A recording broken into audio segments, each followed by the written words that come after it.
আগের পর্বে আপনাদের দেখিয়েছিলাম কিভাবে নীল আইল্যান্ডে এসে পৌঁছালাম। ফ্লোরা ও ফনায় সমৃদ্ধ নীল আইল্যান্ডে কী কী ঘুরে দেখবেন। সঙ্গে ছিল নীল আইল্যান্ডের বিচ ট্রেকিংয়ের অসাধারণ এক অভিজ্ঞতা। এই পর্বে মায়াবিনী নীলের মায়া কাটিয়ে চলে যাব পোর্ট ব্লেয়ার। পোর্ট ব্লেয়ারের প্রথম পর্বে ছিল গায়ে শিহরণ জাগানো সেলুলার জেল, জগার্স পার্কের মায়াময় সূর্যাস্ত, ট্রাইবাল মিউজিয়ামের খুঁটিনাটি। যদি এই পর্বটি এখনও না দেখে থাকেন, ঝটপট বেল আইকনে ক্লিক করে দেখে নিতে পারেন এবং অবশ্যই চ্যানেলটিকে লাইক, শেয়ার এবং সাবস্ক্রাইব করতে ভুলবেন না। এই পর্বে আপনাদের জন্য থাকছে কিছু লোমহর্ষক অভিজ্ঞতা, যার মধ্যে সবচেয়ে মনোমুগ্ধকর মুন্ডা পাহাড়ের ট্রেক ও সোনালি হয়ে আসা সূর্যাস্তের অভিজ্ঞতা। সেই সঙ্গে পোর্ট ব্লেয়ারের কাছে পিঠে কিছু বিচ ও সাইট সিইংয়ের গল্প নিয়ে শুরু হচ্ছে আজকের পর্ব। নীলকে চিরবিদায় জানিয়ে একরাশ মন খারাপ নিয়ে ম্যাক ক্রুজে চড়ে বসলাম। সি কন্ডিশন সেদিনও বেশ খারাপ, ফলত দুলুনির চোটে যাত্রীদের প্রাণ ওষ্ঠাগত হবার জোগাড়। প্রসঙ্গত বলে রাখা ভালো, এসব স্থানে সি সিকনেস খুবই কমন ব্যাপার, ফলে মাথা ঘোরা ও বমির ওষুধ সঙ্গে রাখবেন। সঙ্গে সোডা ওয়াটারও ক্যারি করতে পারেন। প্রায় ঘন্টা দেড়েক পরে আমরা এসে পৌঁছালাম পোর্ট ব্লেয়ারে। সি সিকনেসে দুজনেই কাবু হয়ে পড়ায় ভিডিও করা সম্ভব হলো না। আবারও পোর্ট ব্লেয়ারে গিয়ে উঠলাম বীর সাভারকার এয়ারপোর্টের একদম কাছে অবস্থিত ড্রিজল ডেজ হোটেলটিতে।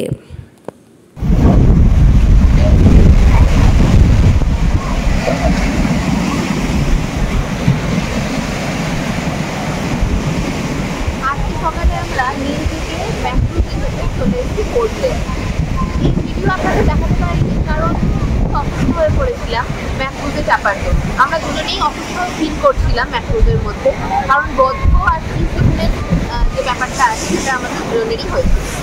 তার জন্য আমরা কোনো ভিডিও করতে পারি। যাই হোক, এখন আমরা হোটেলে একটু ফ্রেশ হয়ে আমরা হোটেলে পৌঁছেছি নিয়ার অ্যাবাউট 1-2 নাগাদ, এবং তারপরে আমরা একটু ফ্রেশ হয়ে এখন একটু ঘুরতে বেরিয়েছি। এখন যে স্পটে এসে পৌঁছেছি সেটা টার্মিনাল কোভ বিচে এসে পৌঁছেছি আমরা। এখন রাত হয়ে গেছে, যেহেতু পূর্ণিমা, ঢেউ খুব বেশি, হাই টাইড রয়েছে। এখন একটু ঘুরছি, ঘোরাঘুরির পরে আবার হোটেলে ফিরে যাব। কালকে বেশ কিছু স্পট আরও পোর্ট ব্লেয়ারে ঘুরে দেখার ইচ্ছে আছে, আর আপনাদেরও সেটা ক্যামেরা বন্ধ করে অবশ্যই দেখাবো। পোর্ট ব্লেয়ারের এক রঙিন সন্ধ্যা। এসেছি পোর্ট ব্লেয়ারের প্রাণকেন্দ্র থেকে 7 কিলোমিটার দূরে অবস্থিত কার্বেন্স কোভ সি বিচে, যা শহরের নিকটতম বিচগুলির মধ্যে অন্যতম।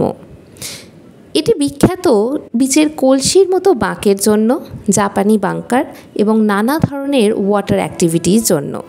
শহরের সবচেয়ে কাছে অবস্থান করায় বেশ রাত পর্যন্ত বৃষ্টিতে ট্যুরিস্টদের শোরগোল লেগে থাকে। পূর্ণিমা কাছে, তাই হাই টাইড, জলোচ্ছ্বাসের আওয়াজ, ডাব গাছের হাওয়া ও হকারদের চেঁচামেচি, ট্যুরিস্ট পার্টির শোরগোলে জায়গাটি বেশ জমজমাট।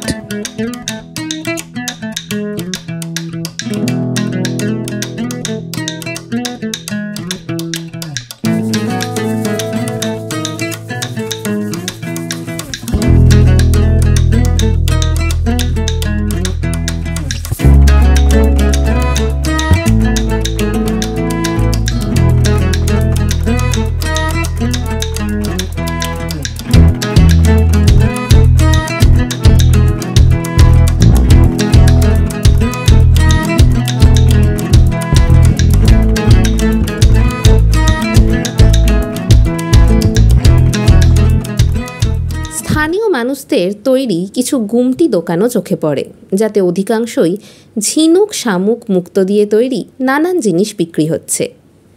শাড়ি দিয়ে খাবার দাবারের দোকানও রয়েছে। আমরা 2 ঝালমুড়ি কিনে নিলাম। কার্বেন্স কোভ বিচ ঘুরে চলে এলাম শহরের গা ঘেঁষে অবস্থিত মেরিনা পার্কে। পোর্ট ব্লেয়ারের বিখ্যাত আবেরদিন মার্কেট থেকে 1.5 কিলোমিটার দূরে অবস্থিত মেরিনা পার্ক। পার্কের এক পাশে সুবিশাল বঙ্গোপসাগর, অপর পাশে পিচ ঢালা মেরিন ড্রাইভ। সোজা চলে গেছে পোর্ট ব্লেয়ার শহরের আনাচ কানাচ ঘুরে প্রাণকেন্দ্রে। পার্কটি প্রায় রাত 10টা পর্যন্ত খোলা থাকে, ফলত ট্যুরিস্টদের সান্ধ্য ভ্রমণের এক আদর্শ স্থান এটিও। পার্কটি বেশ সুন্দরভাবে সাজানো, যুদ্ধে ব্যবহৃত ট্যাঙ্ক, নানান শহীদের স্ট্যাচুও চোখে পড়ে। আর চোখে পড়ে নবদম্পতিদের হাতে হাত রেখে হেঁটে চলা, তারুণ্যের হইচই, খাওয়া দাওয়া, এলোমেলো কথা। আজ শরীর খুবই ক্লান্ত, তাই তাড়াতাড়ি খাওয়া দাওয়া করে শুয়ে পড়লাম আমরা।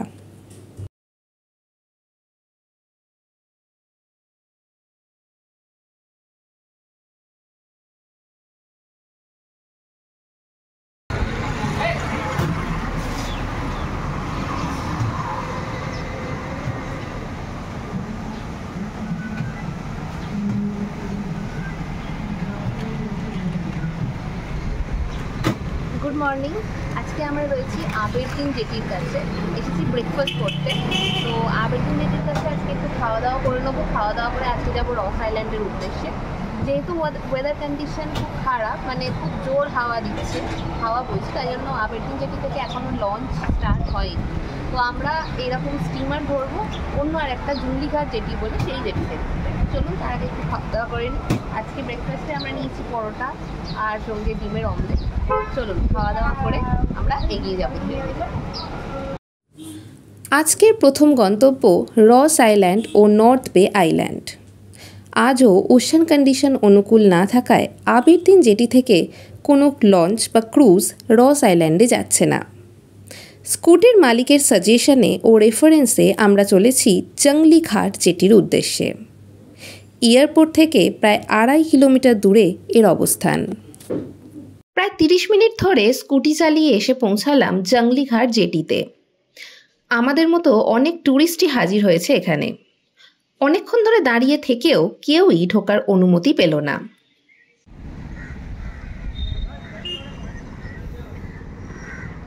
জংলিঘাট জেটি থেকে কিছুটা নিরাশ হয়ে ফিরে যাচ্ছি, কারণ এখানে আজকে পারমিশন নেই, আছে পারমিশন হলো না ঢুকতে দেওয়ার। আমাদের রস আইল্যান্ড আর নর্থ বে আইল্যান্ড দেখা হলো না। তো আমরা ফিরে যাচ্ছি এখন। ফিরে গিয়ে দেখি বাকি যে স্পটসগুলো বাকি আছে, মুন্ডা পাহাড়, ওই দিকগুলোই চলে যাবো। তো চলুন, কিছুটা হতাশার সাথেই আমরা ফিরে যাচ্ছি। চেকিং পাস না পাওয়ায় নানান প্রচেষ্টা সত্ত্বেও আমাদের রস আইল্যান্ড যাওয়া হলো না। এক বুক হতাশা নিয়ে ফিরে চললাম। আপনাদের সুবিধার্থে জানিয়ে রাখি, ওয়েদার অনুকূল থাকলে আবেরদিন জেটি থেকেই সকাল 8:30 থেকে রস আইল্যান্ডে যাওয়ার ক্রুজগুলি ছাড়ে, যা চলে বিকেল 3টে পর্যন্ত। আবেরদিন জেটি থেকে রস ও নর্থ বে আইল্যান্ডের ভিউ পয়েন্ট দেখা যাচ্ছে। আবেরদিন জেটির এন্ট্রান্সের সামনে রয়েছে পার্কিং এরিয়া। এখানে 2 চাকার বাহনটি রেখে কিছুটা মন খারাপ নিয়েই ভেতরে ঢুকলাম। ভেতরটি পার্কের মতো সাজানো গোছানো। সবচেয়ে আকর্ষণীয় হলো একটি বড় ব্রিজ। ব্রিজ বরাবর হেঁটে গেলে সাগর, সাগরের মাঝে রস ও নর্থ বে আইল্যান্ড চোখে পড়ে। আর চোখে পড়ে রাজীব গান্ধীর একটি অসাধারণ সুন্দর স্ট্যাচু। আবেরদিন জেটিটি বেশ ছোট এবং ছিমছাম, কয়েক ঘন্টা সময় কাটানোর পক্ষে বেশ ভালোই।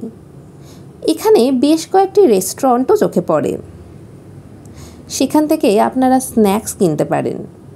জেটি লাগোয়া একটি ফিশারি মিউজিয়াম কাম অ্যাকোয়ারিয়াম চোখে পড়ে।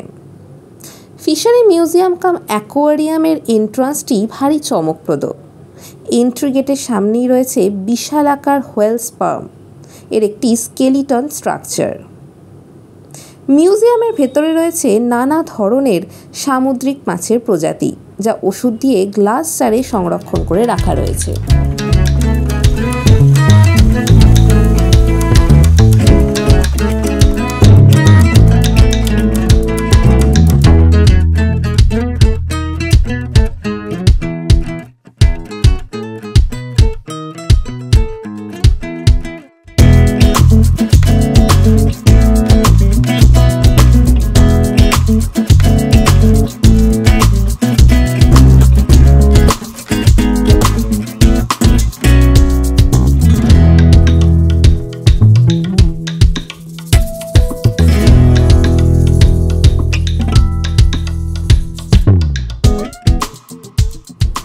মাছ ছাড়াও রয়েছে নানান আকারের, নানান ধরনের, নানান প্রজাতির কোরাল, শামুক, ঝিনুক, শঙ্খ ও নানা ধরনের সামুদ্রিক প্রাণী। এই ফিশারি মিউজিয়ামটি কিন্তু আমার বেশ পছন্দ হয়েছিল। পোর্ট ব্লেয়ারে এলে এটি মিস করবেন না।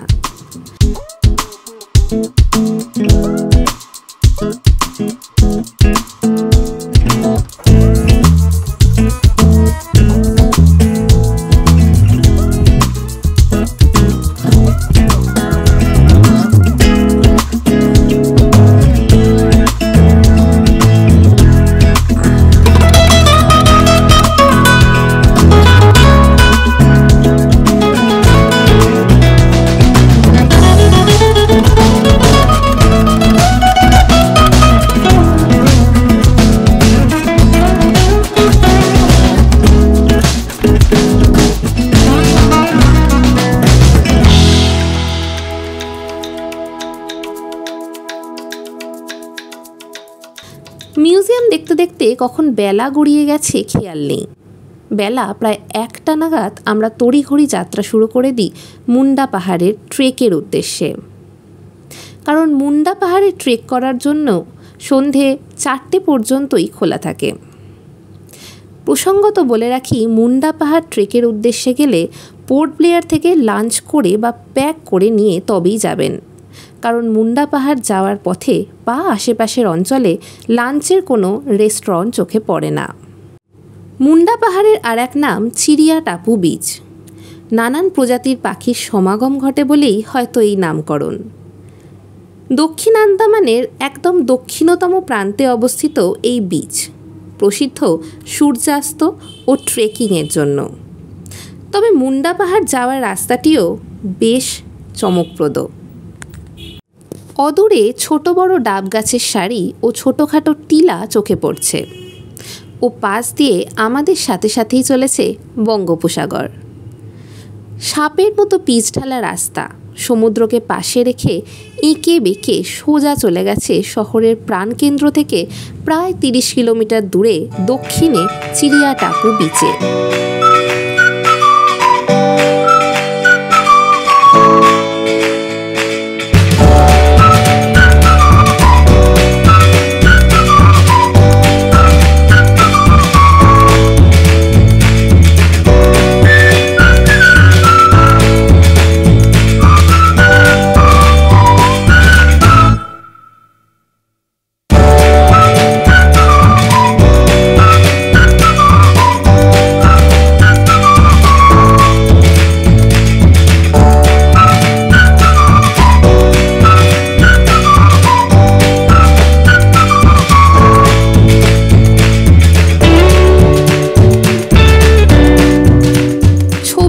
রাস্তার মাঝখান দিয়ে চলেছি, যেতে যেতে একটু বিরতি।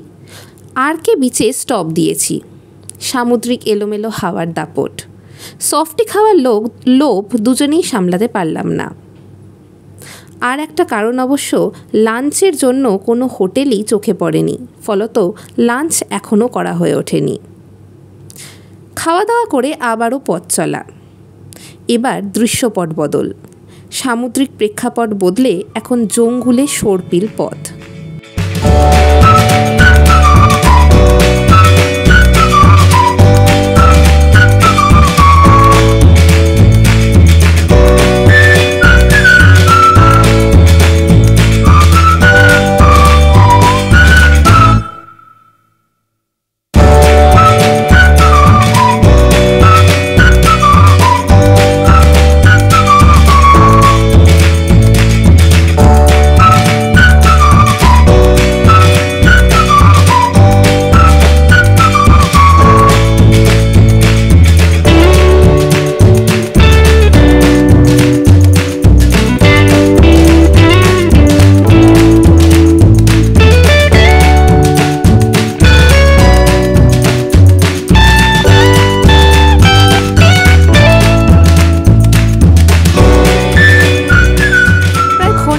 পর দেখা মিলল মুন্ডা পাহাড় সানসেট ভিউ পয়েন্টের।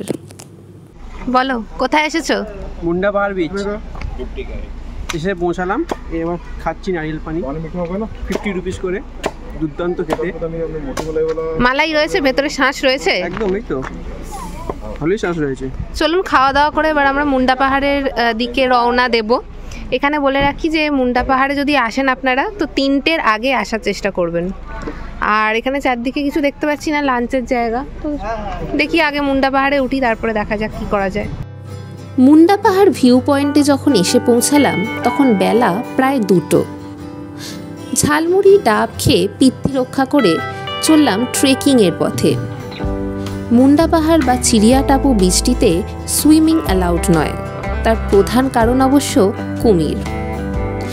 যত্রতত্র বীচ ও সমুদ্রের কিনারায় তেনাদের দেখা মেলে।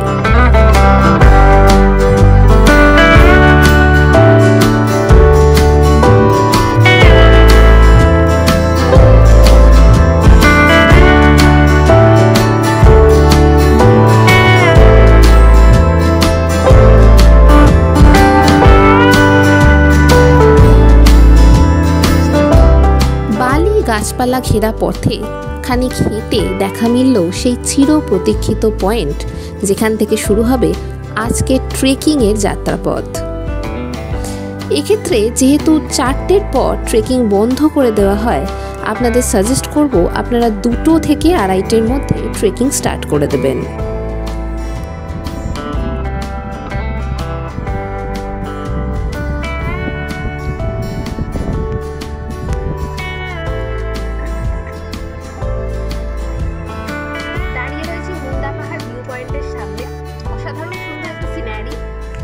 সমুদ্র, পেছনে পাহাড়, জানি না কি সানসেট দেখতে পাবো কিনা, আকাশ মেঘাচ্ছন্ন।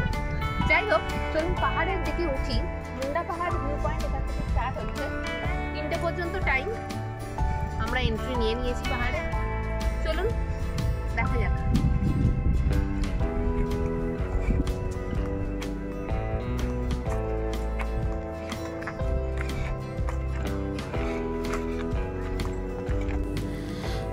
অসাধারণ বড় বড় গাছের ছায়া, প্রকৃতির খেয়ালে শিকড় দিয়ে তৈরি হয়েছে ন্যাচারাল সিঁড়ি। এর ওপর দিয়েই হেঁটে চলেছি। নানান চেনা অচেনা পাখির কণ্ঠস্বর ভেসে আসছে। প্রাকৃতিক সৌন্দর্য ও সবুজ দৃশ্য দেখতে দেখতে এগিয়ে চলা। তবে ডিসেম্বরের শীতেও এই পাথুরে জঙ্গলে বেশ আর্দ্রতা রয়েছে, ফলে একটা ভ্যাপসা গরম রয়ে গেছে। এক্ষেত্রে বলে রাখি, ট্রেকিংয়ের জন্য কভার শু পরে আসবেন, না হলে শিকড়ে আটকে পড়ে যাওয়ার সম্ভাবনা।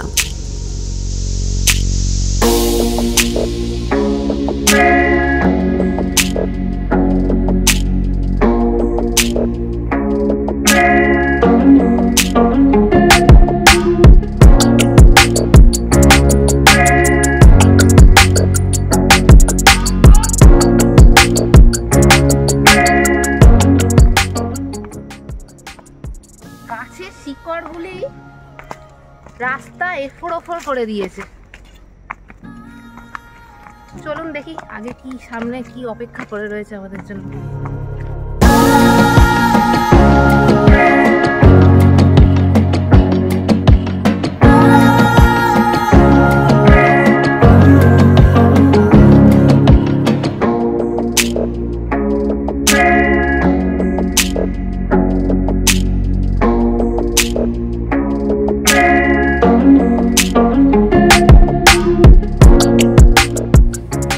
যাত্রাপথে 30 থেকে 35 মিনিট যাওয়ার পরেই গাছপালার ফাঁক দিয়ে দেখলাম চিকচিক করছে বঙ্গোপসাগর।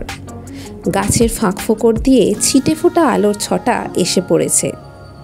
সুবিশাল বঙ্গোপসাগরের তুমুল হাওয়ার ছিটে ফোটা এসে ঢুকে পড়ছে জঙ্গলে।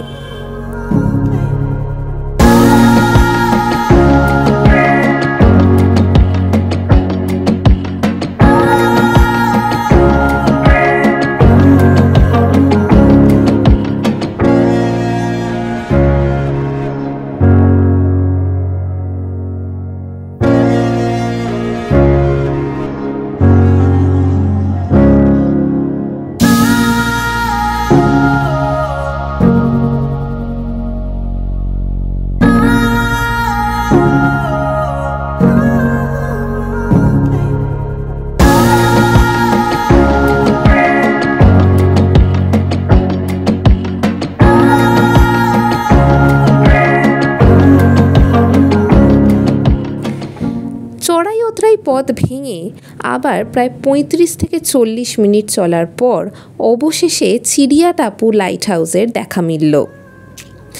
মূলত বার্ড ওয়াচিং টাওয়ার এটি। এরপরেই পাহাড়ের গাছপালা হঠাৎ সরে যেতেই আসমুদ্র বঙ্গোপসাগর, ছোট বড় পাহাড়ি টিলা ও মন ভোলানো সূর্যাস্ত বিজড়িত এক দুরন্ত ক্লাইম্যাক্স।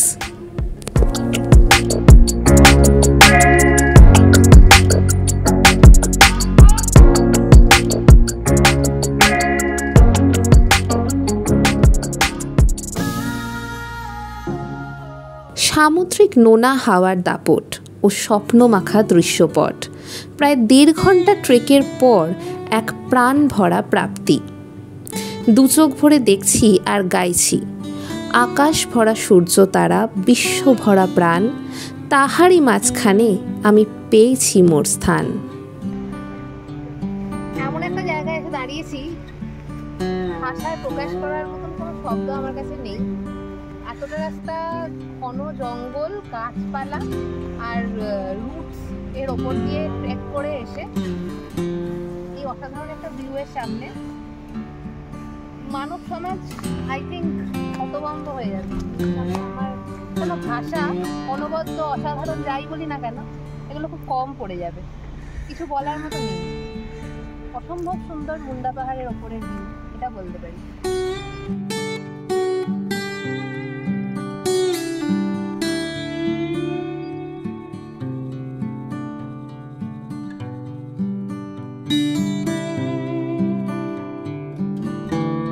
কয়েক ঘর ট্যুরিস্ট ও নবদম্পতিরা নানান পোজে ও নানান ফ্রেমে ছবি তুলতে ব্যস্ত।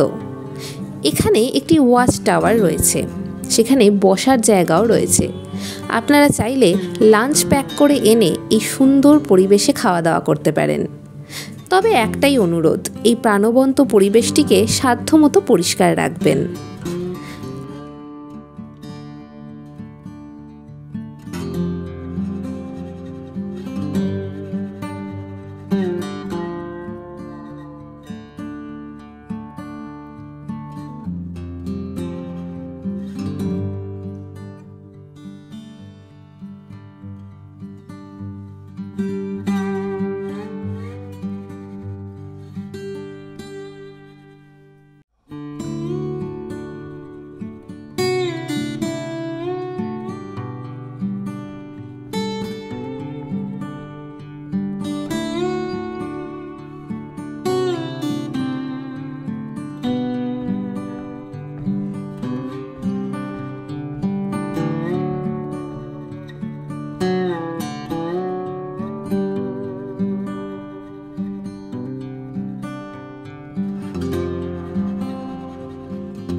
আলো পড়ে আসছে, এবার পাততাড়ি গুটিয়ে নেমে আসার পালা।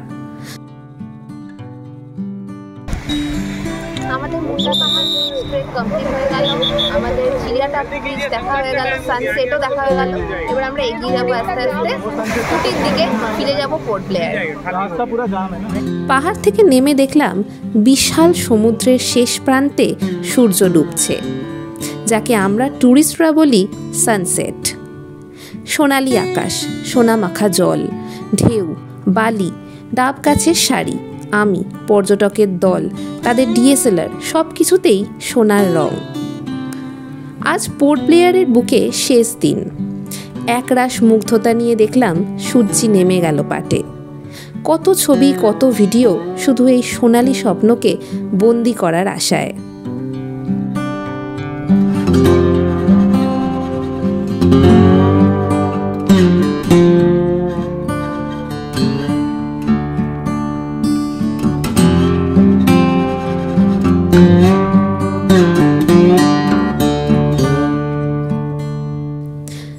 মুন্ডা পাহাড়ের এন্ট্রি গেটের আগেই একটা বিচ রয়েছে, সেখান থেকে সূর্যাস্ত দেখছেন অনেকে। সামনে লম্বা গাড়ির লাইন। এই সমস্ত পর্যটকেরা পোর্ট ব্লেয়ার থেকে অনেক দেরিতে বেরিয়েছেন, ফলে মুন্ডা পাহাড় গেট পর্যন্ত ঢুকতে পারেননি। তাই এখানে আসতে হলে দুপুর 12টা বা 1টা নাগাদ পোর্ট ব্লেয়ার থেকে বেরিয়ে পড়বেন, কারণ সন্ধে 6টার পর এই চত্বরে আর কাউকে অ্যালাউ করা হয় না। চা ও বিস্কুট দিয়ে গলা ভিজিয়ে আবারও ফিরে চলা পোর্ট ব্লেয়ারের উদ্দেশ্যে। রাতের জঙ্গুলে পথ ও চাঁদের আলো, মিষ্টি হাওয়া, সঙ্গে প্রিয় মানুষের কাঁধ, সব মিলিয়ে মুন্ডা পাহাড় অভিযান সার্থক।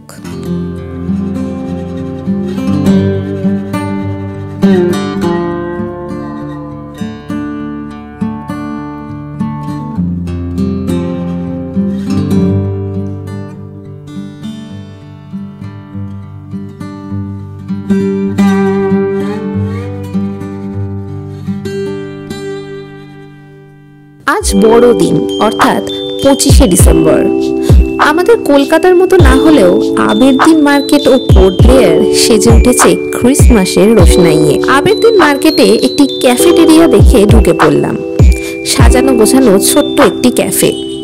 বড়দিন হওয়ায় বেশ জনসমাগমও ঘটেছে। আমরা কফি, স্যান্ডউইচ, রোল ইত্যাদি অর্ডার করে ফেললাম, কারণ সারাদিন ঘোরা এবং ট্রেকিংয়ের চক্করে লাঞ্চ করা হয়ে ওঠেনি। পোর্ট ব্লেয়ারের শেষ রাত। মন ভরে উপভোগ করলাম সন্ধ্যার এই সমুদ্র উপকূলবর্তী দ্বীপকে। অনেক রাত পর্যন্ত মেরিনা পার্কে কাটিয়ে সফরের শেষ আনন্দটুকু উপভোগ করে নিয়ে ডিনার করতে গেলাম দুজনে। আদি বাঙালি হোটেলের খাবার দাবার মন্দ নয়। রুটি থালি দিয়ে বেশ ভালো করে ডিনার সেরে টানা ঘুম।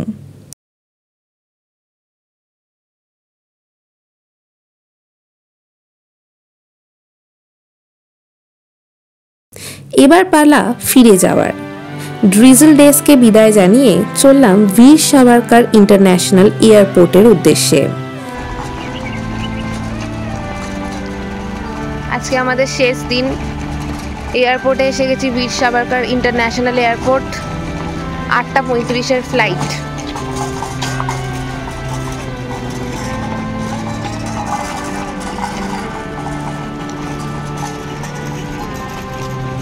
মনটা কি একটু খারাপ? একটুখানি তো ভাবতে হবেই। এত সুন্দর জায়গা ছেড়ে কান্না যেতে ইচ্ছা করে।